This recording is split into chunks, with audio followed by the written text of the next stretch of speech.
La Grande Évasion sur Vivacité. Avec le journal de l'évasion.be.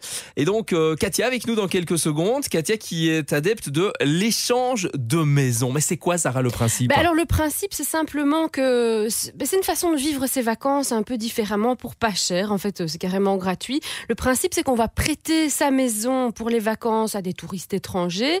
Et pendant qu'ils sont chez nous, nous, on va passer nos propres vacances chez eux. Donc, forcément, du coup, plus personne ne paye rien, quoi. Ouais. Alors, Katia est avec nous. Bonjour. Oui, bonjour. Katia, vous êtes une adepte de l'échange de maisons. Vous avez d'ailleurs créé un blog, on va en parler dans quelques secondes. C'est la nomadsédentaire.be.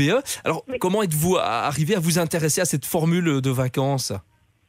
Tout simplement parce que, comme je l'explique sur mon blog, ancienne nomade, j'ai vécu pas mal de temps à l'étranger. Finalement, il y a quelques années, j'ai décidé de me réinstaller en Belgique. Mais voilà, le virus du voyage ne m'a jamais... Vous avez la bougeotte. Voilà, j'ai la bougeotte, on peut dire ça. Et étant donné que je suis indépendante et que je travaille à peu près d'où je veux, mes clients, je suis traductrice, donc je les vois, je suis que par email uniquement.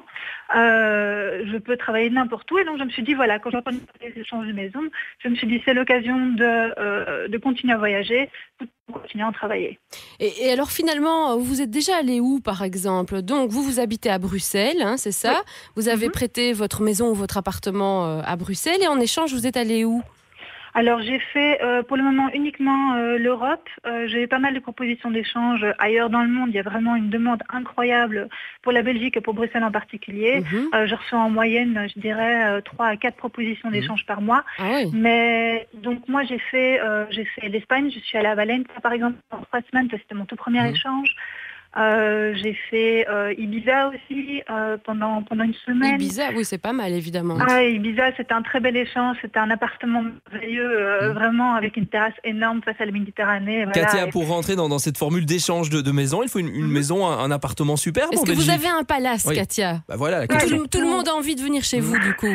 Pas du tout, justement, parce que je m'efforce de dire aux gens qui s'y intéressent autour de moi, c'est que vraiment il y a une demande pour absolument tout. Mon appartement est un appartement tout à fait normal dans une maison bruxelloise qui n'a absolument rien d'exceptionnel. Oui, il est certes joli parce que c'est moi qui l'ai décoré, etc. Mais c'est un appartement tout à fait classique. Donc les gens recherchent avant tout le côté pratique, je dirais, quand ils échangent leur maison. Ils veulent, quand quelqu'un vient en Belgique et à Bruxelles en particulier, ce qu'ils veulent, c'est pas rester enfermé dans l'appartement. Quand vous accueillez des gens, vous avez des cadenas partout sur les armoires, vous préparez comment votre habitation ? Ça se passe vraiment sur la confiance. Si on ne fait pas de confiance au départ, l'échange n'est pas possible.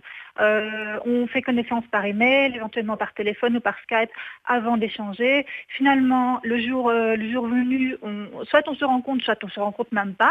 Ça dépend un petit peu des déplacements. On peut demander à un ami ou à un voisin de venir accueillir les gens, par exemple. Donc parfois, on les voit même pas. Et on leur fait confiance.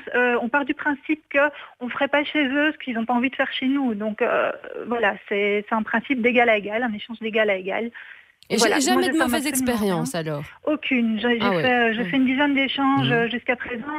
Et j'ai jamais eu aucune mauvaise expérience. Et d'après ce que je sais, il y a aucune mauvaise expérience d'une manière générale.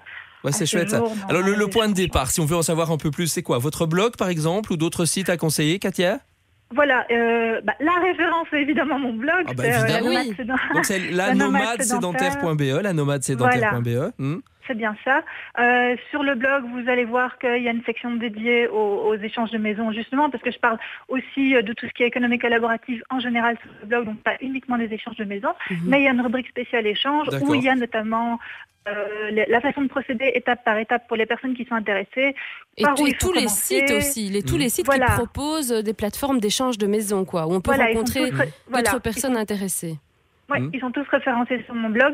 Et sinon, les grands blogs d'échange, je peux donner les noms des sites ou bien... On renvoie sur votre site, ce sera plus facile sur votre blog, d'accord ? D'accord, voilà. Okay. La nomadsédentaire.be. Merci à vous, Katia. Merci, Katia. Qui est une adepte, on le sent, une vraie passionnée de l'échange de maisons. Belle initiative. On va revenir, Sarah, dans quelques secondes à Colmar avec un deuxième indice pour remporter notre séjour au pays, au voyage dans cet univers de Noël tellement particulier.